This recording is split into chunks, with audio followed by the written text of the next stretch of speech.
E aí pessoal, boa tarde, boa noite, bom dia, não sei que horário que vocês estão vendo esse vídeo, né? Tô trazendo mais um vídeo aqui para o canal, agora com resolução dos exercícios de números complexos, né? Nos últimos vídeos a gente tem visto bastante conceitos, bastante fórmulas, né? Algumas formas de fazer as modificações de forma polar para retangular, enfim. Porém, a aplicação de fato, né, ali a mão na massa, a gente vai fazer nesse vídeo.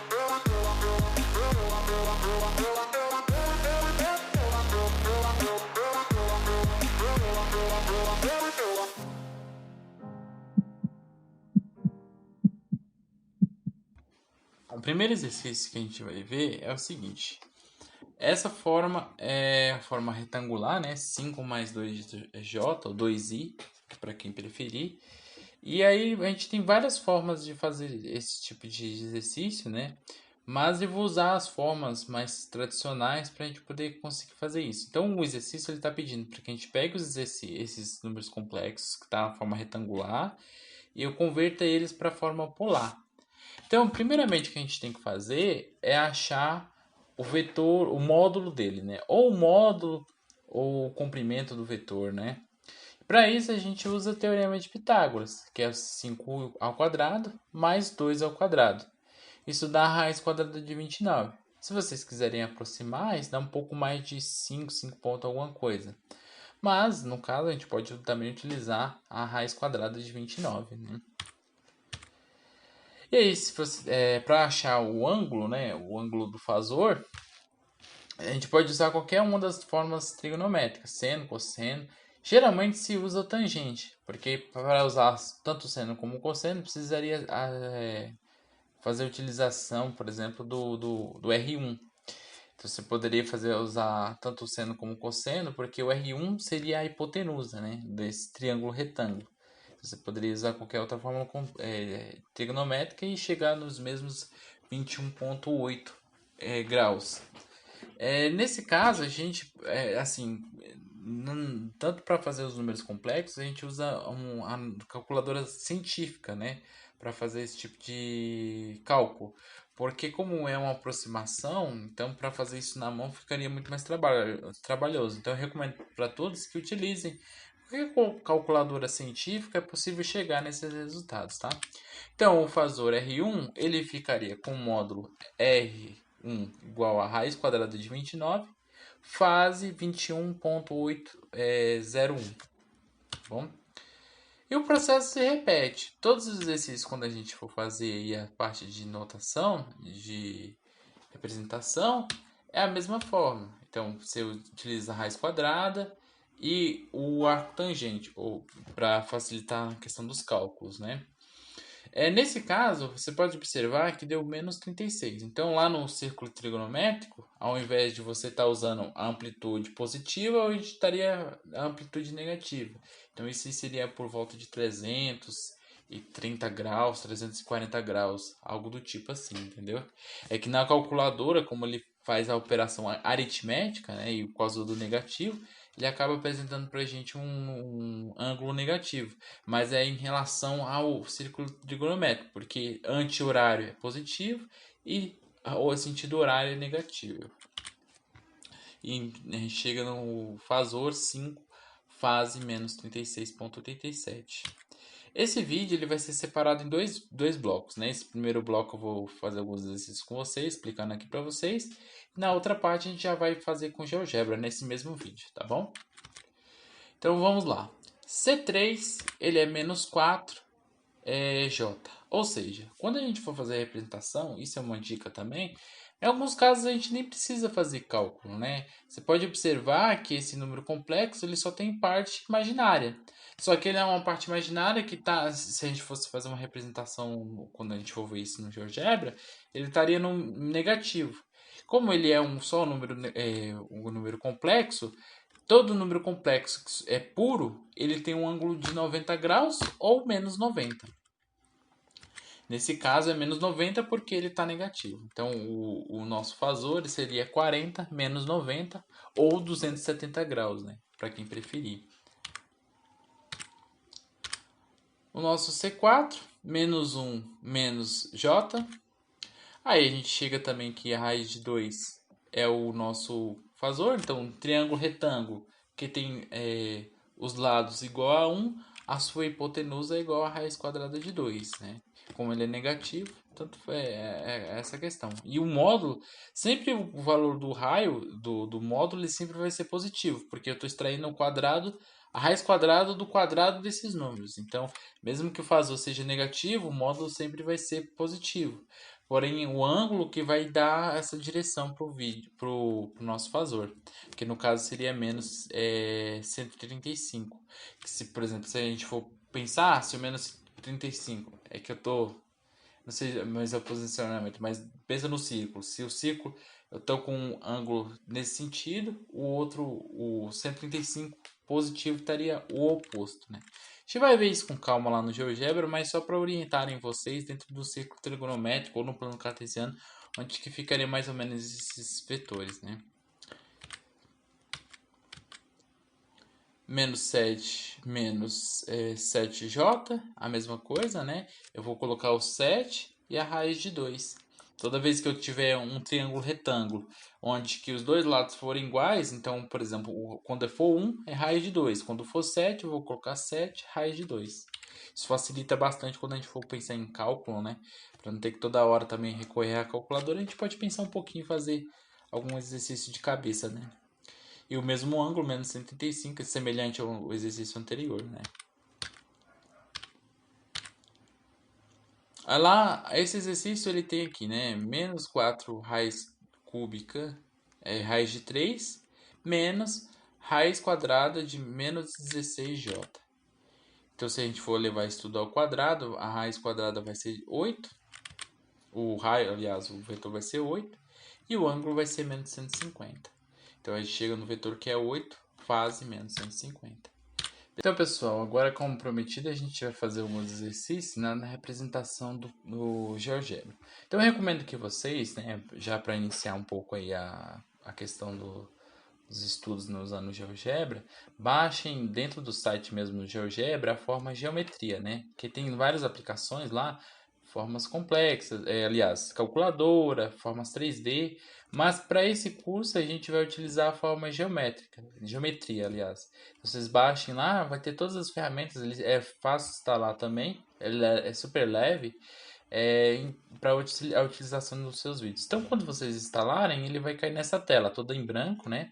Porque geralmente a gente utiliza ele para fazer representações geométricas, mas a gente pode colocar também as malhas. Então, se eu quiser colocar, por exemplo, uma malha principal, quiser colocar um plano cartesiano também, isso facilita bastante quando a gente for representar os vetores, né?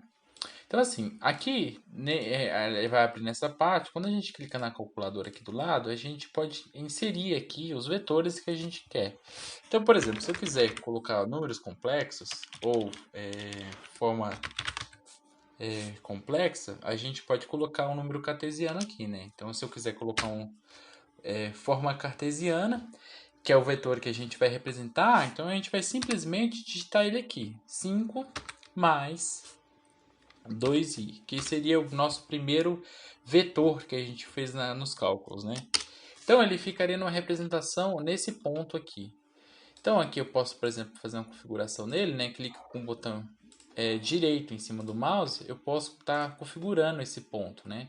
Então ao invés de eu colocar, por exemplo, o rótulo, ou eu posso colocar o nome e o valor, eu posso colocar o valor dele, né? E colocar para exibir. Então se eu colocar nesse ponto, ó lá, 5 e 2.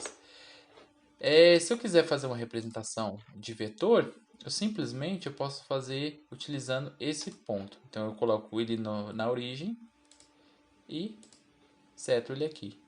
Esse ponto aqui eu posso também não exibir ele, né? O rastro dele, porque todos vão ser em relação à origem. Então eu tenho aqui esse ponto agora, esse ponto que eu vou colocar que é o nosso primeiro vetor. Então aqui eu posso modificar e tal. Aí se você quiser colocar também nomear ele, por exemplo, de C1, eu posso colocar também C1, né? E exibir só o nome dele, por exemplo, né? Então aí tem a caráter de vocês de estar querendo editar, fazer da melhor forma para visualizar os exercícios.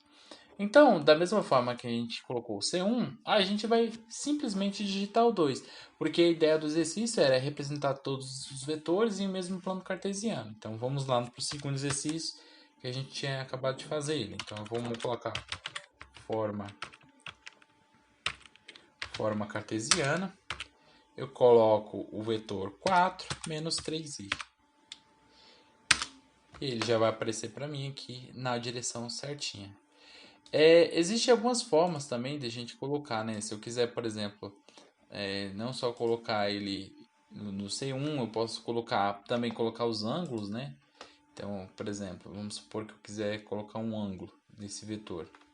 Eu venho aqui na opção ângulo de amplitude, só precisaria colocar mais um ponto para fazer a orientação dele. Então, por exemplo, eu colocaria um ponto C, plano C exatamente em cima do plano cartesiano aqui, só para poder fazer a orientação, porque para fazer um ângulo eu precisaria de 3 pontos, né? Então eu colocaria, por exemplo, clicaria no primeiro aqui, clicaria aqui e aqui. E aí a gente tem que o nosso ângulo é igual a 21,8, que é mais ou menos aquele ângulo lá que a gente já tinha calculado, né? Então aqui, se eu quiser, por exemplo, fazer uma edição desse tamanho, eu posso não só aumentar o tamanho da linha, aumentar o tamanho do vetor. Ó, por exemplo, o tamanho do vetor, tamanho do ângulo, tamanho da linha. Eu posso editar da forma que eu achar necessário. Então, aqui a gente pode constatar que nossos cálculos estão corretos, né? Esse ponto aqui eu posso deixar ele como orientação também, se quiser fazer representação dos outros ângulos dentro do vetor, né? Então vamos lá. Continuando então, se a gente for fazer aqui o ponto C, né, o ponto A, então esse ponto A seria o nosso C2.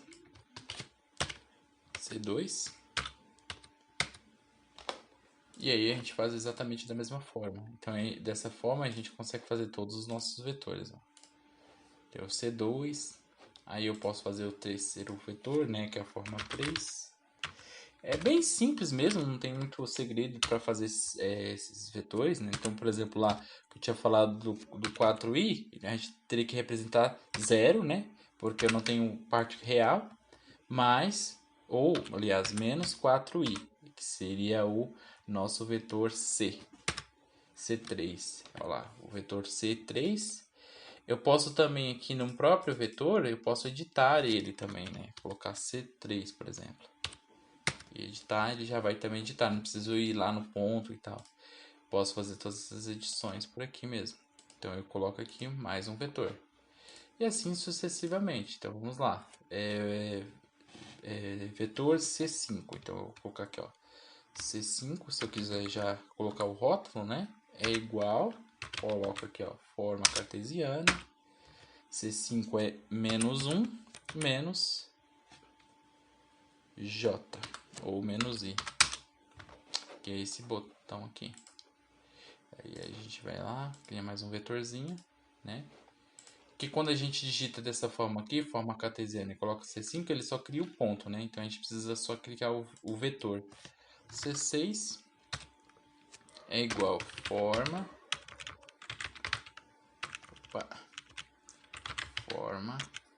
cartesiana. O C6 ele é menos 7 menos 7i. Ele apareceu onde? Ali. Então eu pego aqui o vetor de novo, parto da minha origem e clico. E eu posso editar também, né? Por exemplo, o C5, quando eu vou clicar aqui, ó, ao invés de, por exemplo, C1, o B, né, que é o ponto, desmarquei ele aqui. Então C1, por exemplo, eu quiser mudar a cor dele, algo do tipo, ó, eu simplesmente posso vir aqui, né?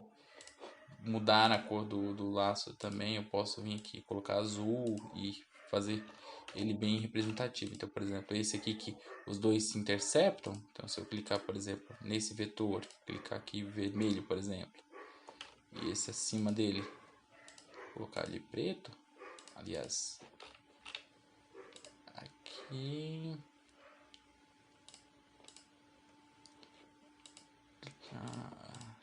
Assim, ele já edita os dois. Então, por exemplo, vermelho já aparece que um está sobreposto ao outro. E assim por diante, né? Então vamos lá. É o C6 e por fim o C7. C7 é igual a forma cartesiana. Pode perceber que aqui a gente não tem muitas... para poder, por exemplo, eu colocar uma raiz quadrada, algo do tipo, eu preciso utilizar o tecladinho que tem aqui no canto inferior. Então, por exemplo, menos 4 raiz de 3. Então eu vou colocar lá, menos 4. Opa. Vou colocar menos 4. Eu utilizo essa formulinha aqui, menos 3, menos raiz de menos 16. Então, Enter. Ele vai aparecer para mim, C7, cadê ele?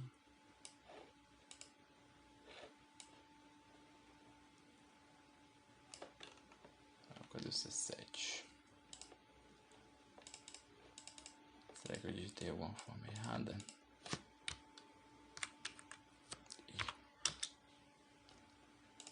Não sei se ele aproxima pra gente fazer esse cálculo.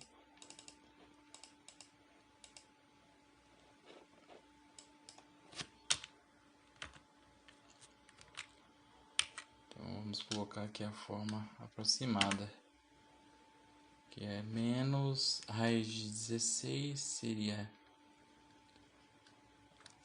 menos raiz de 16i. Pronto.